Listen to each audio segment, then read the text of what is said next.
Okay, now, in my last video, I covered the robber barons and philanthropy, how they use their massive wealth for the good of society. Now, I know some of you are already saying, well, if they did that much for society, why were they called robber barons? Well, to answer that question, you need to understand the Gilded Age and mixed economy. Now, the question of the day is, how did laissez-faire government policies help promote business during the Gilded Age? But first, we need to understand what a mixed economy is. Now, the website Investopedia.com, link will be in the description below, defines a mixed economy as a mixed economic system is a system that combines aspects of both capitalism and socialism. Now, a mixed economic system protects private property and allows levels of economic freedom in the use of capital, but also allows for the government to interfere in economic activity in order to achieve social aims or social good. The article explains that the United States is a mixed economy. It leaves ownership of the means of production in mostly private hands, but does incorporate elements such as subsidies for agriculture, regulation on manufacturing, and partial or full public ownership of some industries such as the mail service and national defense. In fact, all known historical and modern economies fall somewhere on that continuum of mixed economies and capitalism. Both pure socialism and pure free market represent theoretical constructs only.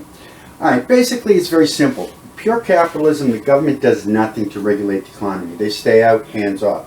Pure communism, the government regulates every aspect of the economy and daily life. Now, socialism, or as I like to call it, communism light, it's a mixture of capitalism and socialism ideas. Most countries that call themselves Democratic Socialist Republic of, or the People's Republic of, they're pure communist countries. Now, during the Gilded Age, the U.S. government took a hands-off approach to business and the economy. However, our founding fathers realized the need for the government to be able to regulate commerce. Now, that's why we have Article 1, Section 8, Clause 3 of the U.S. Constitution, which gives Congress the power to regulate commerce with foreign nations, among states, that's very important, and with Indian tribes. Now, this one sentence gives Congress the ability to pass and enforce business regulations. This clause will be used to regulate business more and more. So, this brings us to the Gilded Age. Why was it called the Gilded Age? It was coined by Mark Twain, by the way. But the most common answer is, just like a gilded golden egg, shiny on the outside, it was rotten on the inside. However, that is a very simplistic answer. The Gilded Age was much more. Okay, now the website Digital History, link will be in the description below. It is easy to characterize the Gilded Age as an era of corruption, conspicuous consumption, unfettered capitalism, but it is more useful to think of this as a modern American formative period, when an agrarian society of small producers were transformed into an urban society dominated by industrial corporations. Now, remember, the goal of these videos is to help you salvage your grade in U.S. history. I am not advocating mediocrity, but I realize stuff happens, so I'll go over the important points that you should know. So the best way to do this is to create a T-chart, the positive and negative aspects of the Gilded Age.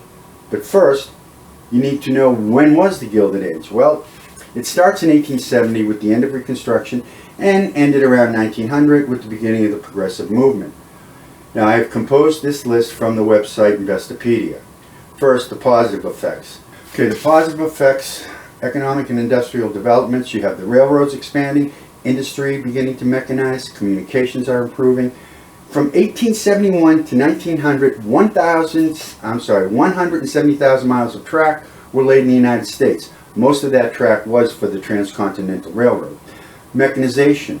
Machines replaced skilled workers. This reduced labor costs and the selling price of goods and services. The technological advancements. Well, you have the phonograph, the telephone, electric lights, longer working hours now, came into existence during the Gilded Age, as did the advent of mass circulation of newspapers and magazines. Now think about this, advertising dollars, money rolling in, cha-ching. Real wage increase. Wages of unskilled workers grew by 1.43% per year during the Progressive era. Unskilled labor wages only grew by 0.56% per year. Okay, now, the negative aspects of the Gilded Age. You have monopolies and robber barons. When one person or company or corporation controls all aspects of an economic sector, such as railroads, steel, oil, it's a monopoly. They can set the price for their product without fear of competition. Robber barons exploited their workers. Low wages, long hours, dangerous working conditions. Now, it was during this period when the federal workers began the 8-hour workday 6 days a week, while private sector workers were still working 12-hour days 6 days a week. The wealthy built opulent mansions to live in. The working class lived in overcrowded tenements with a shared outhouse or bathroom, if they were lucky, on each floor, and that was their only source of fresh, clean, running water. Maybe. Social stratification and wealth disparity. Okay, the wealthy lived lavishly, while the working class endured low wages, hard conditions, starvation budgets, such as disease, rats, crimes, alcohol, little to no medical care. According to the 1880 federal census, 11 million of the nation's 12 million families, that's 92%, live below the poverty line. Average worker made $347 a year. In today's economy, that'd be around $10,399. City tenements teemed with unlikely combinations of rural families and immigrants who came into urban areas looking for low-paying jobs and lived in abject poverty. The Gilded Age was a period of unbridled economic growth. The businessmen of that time could set wages, hours to work, quotas for production, hire and fire anyone for any reason. They could or could not pay benefits such as health care and paid vacation or retirement plans, like they would, just to name a few of these benefits. Now, if a worker was hurt in a job, tough, no safety net for you, they didn't have to pay into a workers' compensation plan. As a matter of fact, when I was teaching this part of the Industrial Revolution, I would jokingly say, it was so bad for workers that if they lost an arm on the job, the boss would make them clean up the blood before they could get medical attention. Inevitably, one student would say, "No way, you're kidding." Now, I'd respond, "Yes way." Look at the student's face was priceless. I would finally say, "I'm kidding," but the factory towns and the factories were pretty bad, especially about pay deduction for workers. And then I had to explain what a factory town was and what the deductions were. Anyways, one of the students answered the question on the test that would be about conditions of the factory workers with, wait for it, if they were hurt on the job, they had to clean up the blood first before they could get help. Yeah, they did it. Now, I didn't have the heart to take off any points. At least the student was listening to me while simultaneously listening to music on their iPhone. You gotta love technology, those wireless earbuds. Okay, anyways, I digress. Now, the federal government did not tax corporations until 1906. There was a tax during the Civil War, but that expired in 1872. Congress tried again in 1894, but the Supreme Court struck it down as unconstitutional. The robber barons were able to amass a fortune. Unlike today, where personal income tax is on a sliding scale of 10 to 37%, and the corporate tax rate is at about 20% in 2019, with no income tax and no corporate taxes, these robber barons made money hand over fist. The lack of government safety regulations allowed these robber barons to run their businesses to maximize profit. You know, just dump the toxic waste byproducts into the river and lakes.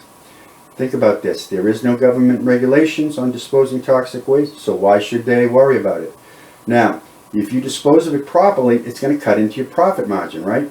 Since you're not required to dispose of the waste safely, you just dump it into the lakes and rivers. Now, that is just one example.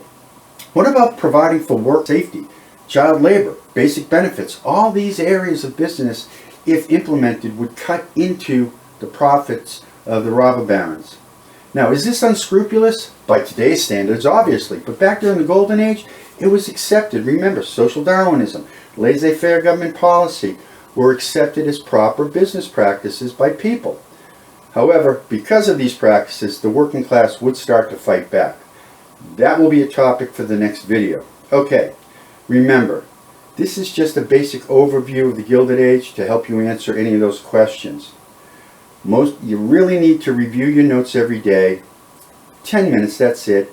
You will retain this knowledge. Okay, I hope this video helped you in your class. If you liked the video and you want to see more short 5 to 10 minute video on U.S. history, click the like button, ring the bell, subscribe to my channel. Most importantly, leave a comment below. It's got something to do with the YouTube algorithm. Thank you for watching.